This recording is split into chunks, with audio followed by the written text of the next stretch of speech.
FTP நேயர்களுக்கு வணக்கம். தாவேகாவின் அரசியல் என்னவாக போகிறது? ஒரு பெரும் கேள்வி இருக்கிறது. ஆனால் விஜய் அவர்கள் 234 வேட்பாளர்களையும் அறிமுகம் செய்துவிட்டு தன்னுடைய சூறாவளி பிரச்சாரத்தையும் தொடங்கிவிட்டார்.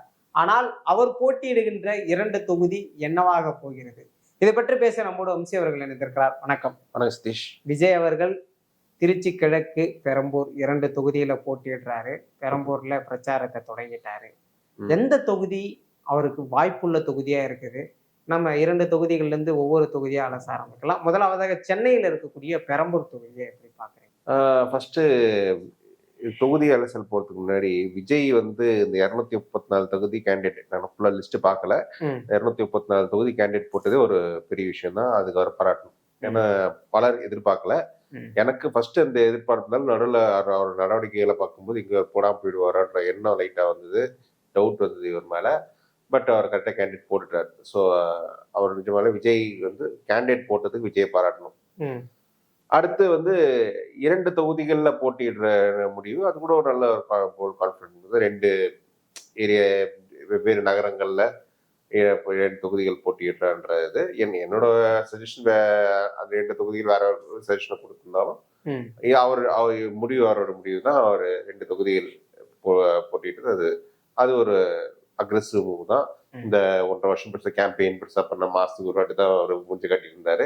அதுக்கெல்லாம் கொஞ்சம் ஈடு கொடுக்காம இந்த 2 தொகுதிகள் போட்டிடுறது ஒரு நல்ல முடிவு தான். ஸோ இப்போ அதுல முதல் தொகுதியா பெரம்பூர் தொகுதி வரும். பெரம்பூர் வந்து வடசென்னை பகுதியில இருக்கு. நம்ம அனலைஸ் பண்ணும்போதே தெரிஞ்சு பெரம்பூர் பொறுத்தவரை இது 2021 சட்டமன்ற தேர்தலையும் சரி, 2024 பார்லிமெண்ட் வயசு வரும்போது ஒரு கிட்டத்தட்ட 60% ஓட்டு வந்த ஏரியா பெரம்பூர். ஸோ திமுக வந்து ஒரு மாஸ் ஓட்டிங் இன்ஃபுளுன்ஸ் பண்ணும்போது இங்க இருந்து 60% ஓட்டுக்கிட்டே இருக்கு. ஓகே, 19 இடைத்தேர்தல் ஆகட்டும், 21 சட்டமன்ற தேர்தலையுமே எதிராக போட்டிட்ட அதிமுக வந்து 25% ஓட்டு தான், 20 to 25% ஓட்டு தான் எடுத்திருக்கு. அதை புரிஞ்சுட்டு தான் அவங்க வந்து கூட்டணி கட்சியான பாமகவுக்கு கொடுத்துருக்காங்க. பாமகவுக்கு சென்னையில என்ன ஓட்டு இருக்குன்னு எல்லாருக்கும் தெரியும். ஸோ அவங்களும் அந்த திலகபமான்னு ஒரு கேண்டிடேட் கொடுத்துருக்காங்க. அவங்க போனோடனே பார்லிமெண்ட் எலெக்ஷன் திண்டுக்கல்ல கண்டெஸ்ட் பண்ணாங்க. அவங்க ஏன் இந்த மாதிரி பலி சீட்டை கொடுக்கறதுக்காகவே ஒரு ஆளு வச்சிருக்காங்கன்னு நினைக்கிறேன். என்ன சொன்ன ஒரு விஷயத்த கான்ஃபிடன்ஸ் சொல்லினா, இந்திய கேண்டிடேட் வந்து திலகபமாவுக்கு டெபாசிட் கிடைக்காதுங்க, அது உறுதியா நம்பலாம். ஸோ போட்டி, இந்த தொகுதியை பொறுத்து போட்டின்றது திமுக தாவேகா தான். அதுல வந்து விஜய்க்கு என்ன வாய்ப்பு இருக்கு அப்படின்னு பார்த்தோம்னா, இப்போ 2021 சட்டமன்ற தேர்தல் கணக்கு எடுத்துக்கலாம். அங்க வந்து திமுக வந்து கிட்டத்தட்ட 53% ஓட்டு எடுத்திருக்காங்க. ஆர்டி சேகர் அதே கேண்டிடேட் தான் இப்போ இருக்காரு. 2வது இடத்துல வந்து அதிமுக கூட்டணியில என்ஆர் தனபாலன் அவர் 26% எடுத்திருக்காரு. நாம் தமிழர் கட்சி ஒரு 10% எடுத்திருக்காங்க. 4வதா மக்கள் நீதி மையம் அவங்க வந்து அவங்களும் ஒரு கிட்டத்தட்ட ஒரு 9% கிட்ட எடுத்திருக்காங்க. ஓகே, ஸோ இதுல வந்து எதுன்னா மக்கள் நீதி மையம் ஓட்டு வந்து பெரிய அளவுக்கு அப்படியே ஃபுல்லா மாச விஜய்க்கு ட்ரான்ஸ்ஃபர் ஆயிடும். அது ஒரு 9% வந்துடும்.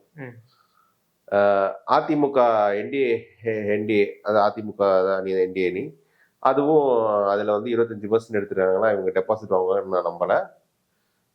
அதுல இருந்து ஒரு 10% பேஸ் ஒரு 10% எடுத்துருவாங்க அதிமுக. இவங்க ஒரு 10% இப்படி ஃபுல்லா ஷிஃப்ட் ஆயிடும். அதுல 10% வந்துடும். அடுத்து நாம் தமிழர், இதுல வந்து எவ்வளவு இவங்க நாம் தமிழர்ல ஒரு 4-5% சீமான் எவ்வளவு ஹோல்டு பண்றாரு, எவ்வளவு 5% வெளில போனாலும் 25% இந்த சோர்சஸ்ல விஜய் கிடைச்சிடும். ஸோ இதுக்கு அடுத்து திமுகவுல இருந்து எவ்வளவு ஓட்டு ஸ்பிளிட் பண்றாரு என்றதுதான் இது. திமுக இந்த ஓட்டிங்ல இருந்து கொஞ்சம் ஓட் ஸ்பிளிட் ஆகி வந்தா ஒரு இப்போ திமுக வந்து 2011 என்ஆர் தனபாலன் வேட்பாளர், அவர் திமுக கிடையாது, திமுக கூட்டணி கட்சி, உதயசூரியன் மட்டும் கண்டெஸ்ட் பண்றாரு.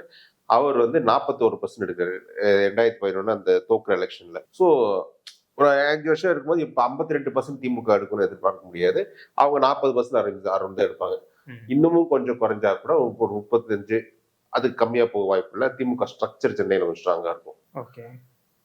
ஸோ அந்த 15% இப்படி ஓரளவுக்கு ஸ்விங் கரெக்டா வந்ததுன்னா விஜய்க்கு ஒரு வாய்ப்பு இருக்கு. இதுல வந்து வேற என்ன இன்னொரு அணி ஸ்பிளிட் பண்றதுல நாம் தமிழர் நாம் தமிழர் 5 அந்த எடுத்த ஓட்டுல பாதி ஓட்டு ஆல்மோஸ்ட் எடுத்துருவாங்க. Okay okay.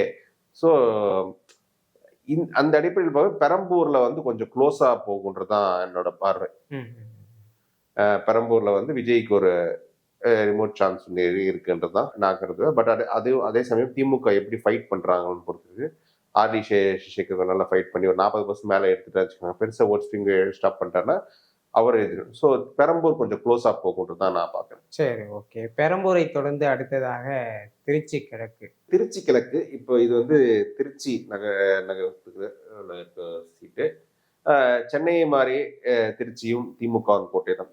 சென்னைக்கு அப்புறம் 2வது கோட்டையினால் திருச்சி தான் திமுகவுக்கு. ஸோ திமுகவோட இன்னொரு கோட்டையில ஃபைட் பண்றாரு. திருச்சி கிழக்கு அது தேர்ந்தெடுத்ததுல வந்து இருக்கிற நுணுக்கம்னா அவர் மேபி அங்க கொஞ்சம் கிறிஸ்டியன் கொஞ்சம் ஓட்டர்ஸ் நிறைய இருக்கிறது அவங்க டார்கெட் பண்ணி தான் வராங்க. திமுகவும் அவங்க டார்கெட் பண்ணி இந்த இனிகோ இருதயராஜ் அவங்க கொஞ்சம் கிறிஸ்டியன் ட்ரெடிஷனல் நெட்வொர்க் கொஞ்சம் வச்சிருக்காரு, அவங்கள ஃபீல் பண்ணியிருக்காங்க. அவங்க போன வாட்டி 54% ஓட்டு எடுத்துருக்காங்க, கிட்டத்தட்ட ஆர்டி சேர்க்கிற மாதிரி தான். பிளஸ் திருச்சியில நேரு ஒரு கிரவுண்ட் ஒர்க் சூப்பரா இருக்கும்.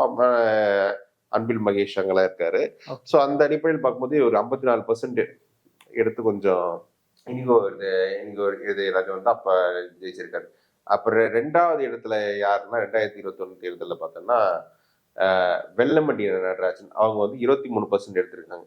வெல்லமண்டி நடராஜன் வந்து சிட்டிங் மினிஸ்டர், ஒரு மினிஸ்டரே 23% தான் எடுக்கிறாங்கன்னா இதுல வந்து என்ன ஒண்ணு பார்க்கணும், அதிமுக அமைப்பு ரீதியாக எந்த அளவுக்கு பலவீனமா இருக்கு திருச்சி நகருக்குள்ள.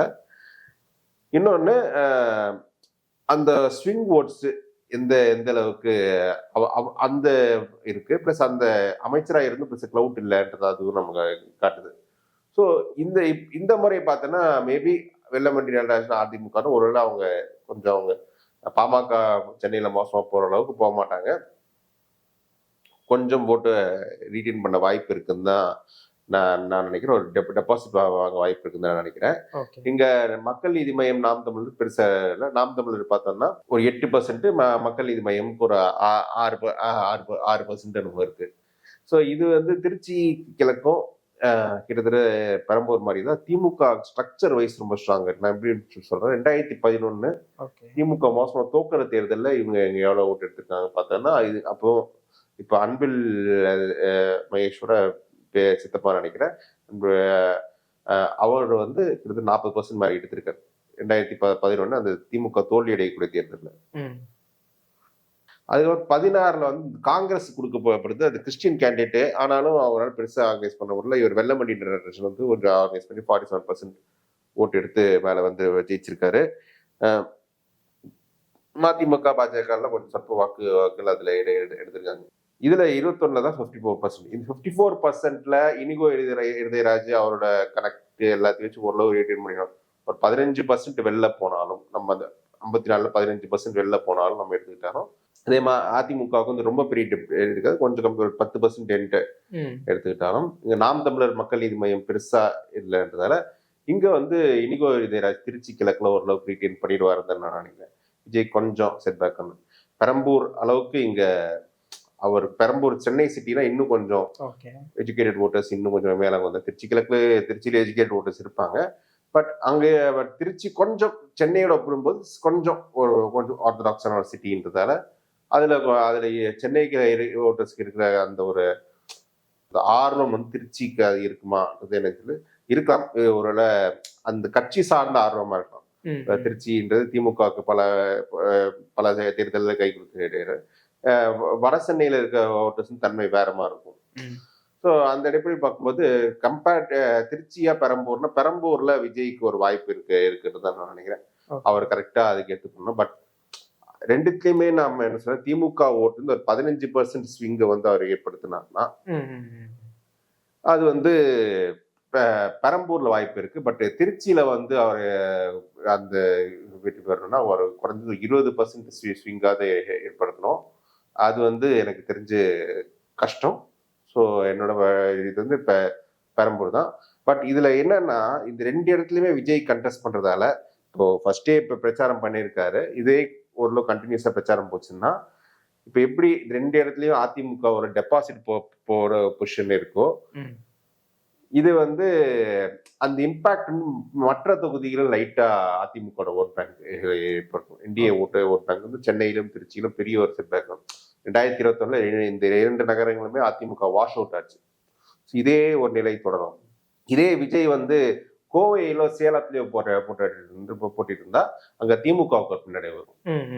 ஏன்னா திமுக அங்க ஸ்ட்ரக்சரலி வீக். இப்ப எப்படி சென்னையிலும் திருச்சியிலும் அதிமுக ஸ்ட்ரக்சரலி வீக்கோ, கோவையிலும் சேலத்திலும் திமுக ஸ்ட்ரக்சரலி வீக். அங்க ஒரு திமுக ஒரு வாக்கு வங்கிக்கு ஒரு ஃபர்தர் டேமேஜ் ஏற்படுத்தியிருக்கலாம். ஸோ இது ஒரு இன்ட்ரெஸ்டிங்கான சாய்ஸ் தான். எப்படி ஒரு 15% ஸ்விங் 15-20% ஸ்விங் ஏற்படுத்தணும்னா விஜய் கடினமா உழைக்கணும். அந்த உழைப்பு போடுறாரான்றது நம்ம பொறுத்திருந்தா பார்க்கணும். நிச்சயமாக பல்வேறு விஷயங்கள் பேசணும். தொடர்ந்து பேசுவோம். நன்றி.